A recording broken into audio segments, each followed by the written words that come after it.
गधा, लोमड़ी और शेर की कहानी। एक बार जंगल में रहने वाली चालाक लोमड़ी की मुलाकात सीधे साधे गधे से हुई। उसने गधे के सामने मित्रता का प्रस्ताव रखा। गधे का कोई मित्र नहीं था। उसने लोमड़ी की मित्रता स्वीकार कर ली। दोनों ने एक दूसरे को वचन दिया कि वे सदा एक दूसरे की सहायता करेंगे। उस दिन के बाद से दोनों अपना अधिकांश समय एक दूसरे के साथ गुजारने लगे। वे जंगल में घूमा करते, घंटों एक दूसरे से बातें किया करते थे। गधा लोमड़ी का साथ पाकर बहुत खुश था। एक दिन दोनों जंगल के तालाब किनारे बातें कर रहे थे। तभी वहां जंगल का राजा शेर पानी पीने आया। उसने जब गधे को देखा तो उसके मुंह में पानी आ गया। लोमड़ी को शेर की मंशा भांपते देर नहीं लगी।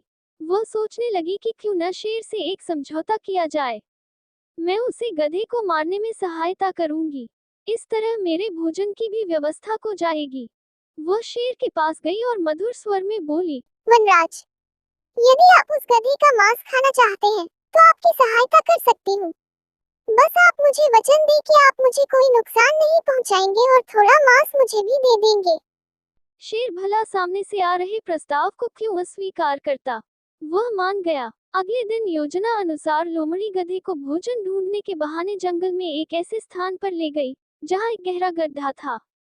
लोमड़ी की बातों में उलझे गधे की दृष्टि गड्ढे पर नहीं पड़ी और वह उसमें गिर पड़ा। लोमड़ी ने तुरंत पेड़ के पीछे छुपे शेर को इशारा कर दिया। शेर भी इसी अवसर की ताक में था। उसने पहले लोमड़ी पर हमला किया और उसे मारकर छक्कर उसका मांस खाया। बाद में उसने गधे को मारकर उसके मांस की दावत उड़ाई। शिक्षा: मित्र को धोखा देने वाले का परिणाम बुरा होता है।